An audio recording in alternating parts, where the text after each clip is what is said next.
बहू होगी घर की। रिद्धि की सास बिल्कुल गाय जैसी सीधी। जो खाने को दे दो खा लेती थी, जो पहनने को दो पहन लेती थी, जो कहो वो कर देती थी। शादी के बाद सास का सीधापन देखकर रिद्धि ने पूरे घर में कब्जा कर लिया था। हाँ भैया, कैसे बिल बना दिया इतना ज्यादा? ये छोटे कपड़े, उसके तो 2 रुपए मैं बिल्कुल नहीं दूंगी। 1 रुपया होता है छोटे कपड़े का। बीबी जी, वो कोयला महंगा हो रहा है, फिर 1 रुपये का तो कहीं भी रेट नहीं रहा। मैं नहीं कर पाऊंगा इतने कम में कपड़ों को आयरन। मेरा हिसाब कर दो, मैं कल से नहीं आऊंगा। सास कुछ बोलने ही वाली थी कि रिद्धि प्रेस वाले को पैसे पकड़ा कर भेज देती है। माँ जी, कपड़े अब सब खुद ही प्रेस कर लेंगे, ठीक है ना? हाँ हाँ ठीक है बेटा, क्या नहीं। सास चली जाती है, हाथ में सूती की स्टार्च लगी कड़क साड़ी लेकर। पीछे से रिद्धि का पति रोहित आता है। रिद्धि, मैं ना 2 दिनों के लिए कानपुर जा रहा हूँ, मेरी मीटिंग है। कानपुर का नाम सुनते ही रिद्धि झूम उठती है। मैं भी चलूंगी, वैसे भी माँ को देखे 2 हफ्ते हो गए।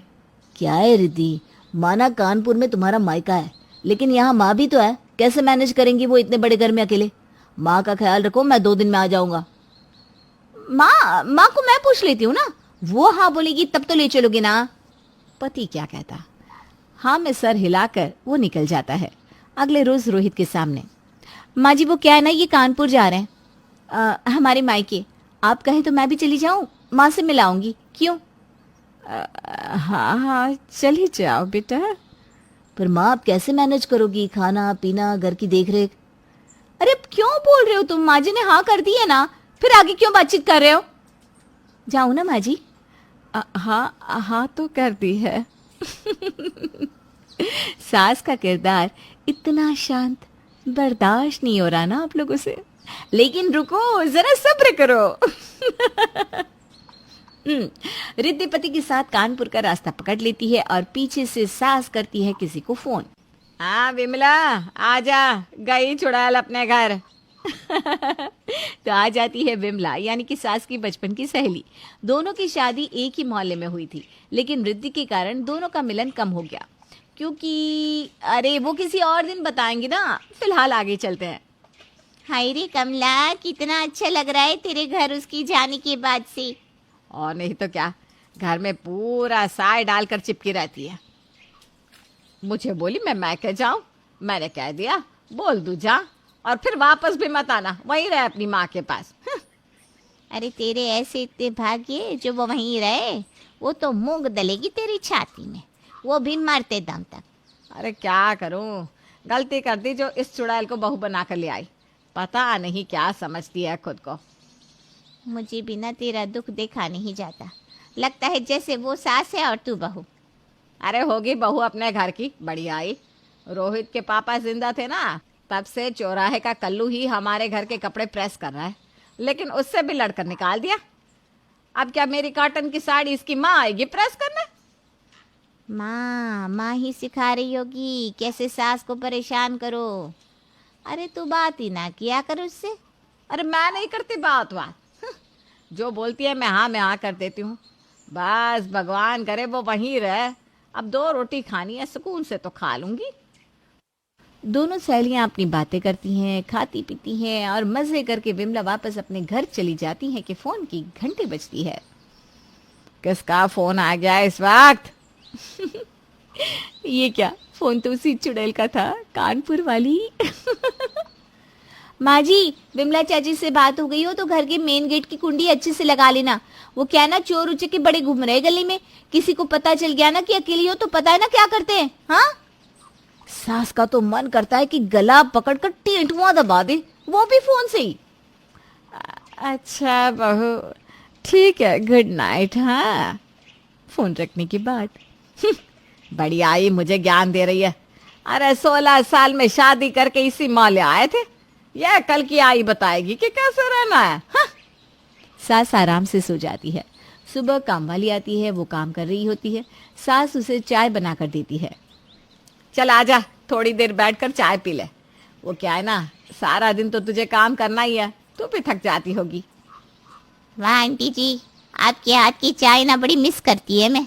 जब से बहू लेकर आई हो, खुद आराम से ना चाय पीती हो ना मुझे देती हो।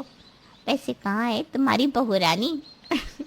अरे गई है अपना नीम के पेड़ में रहने, चुड़ैल। नौकरानी हैरान कि ये क्या क्या बोल रही है माँ जी। क्या हो गया? सब ठीक है ना? और क्या, सब ठीक है। वो देखती है ना बहू कैसे हुक्म चलाती है। तूने देखा तो था मैं कैसे रहती थी अपनी सास के साथ। नौकरानी भी जो बहुत दिनों से मन में बात दबाए रखी थी वो फूट पड़ती है। हाँ माँ जी, और क्या सब जानती है मैं। और कैसे कैंची की तरह चप्पर चप्पर करती है सास। आप हो लेकिन लगता है जैसे आप बहू हो और वो सास। हाँ, होगी बहू अपने घर की, ये मेरा घर है। लेकिन लगता तो नहीं है। दोनों बात कर ही रहे थे कि विमला चाची की भी एंट्री हो जाती है। सही कह रही है तेरी नौकरानी। अभी तो तू सास नहीं बहू लगती है, लेकिन ऐसे ही चलता रहा ना तो तू नौकरानी भी लगेगी। बस इस घर में एक बच्चा आ जाने दे। अरे सही बोल रही है। अब क्या करूं, कुछ समझ में नहीं आता।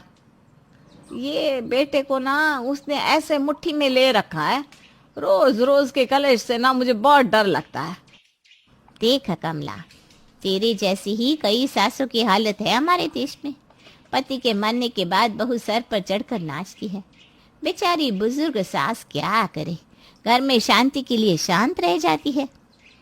छोटा मुंह बड़ी बात होगी, लेकिन ये भी तो सही नहीं है ना। ऐसे तो ये मान लो कि पति के जाने के बाद पत्नी की हालत खराब ही रहेगी। अरे बोलना भी जरूरी है। माँ जी तो कुछ बोलते ही नहीं सिवाय हाँ और ना के। सही बोल रही है तू।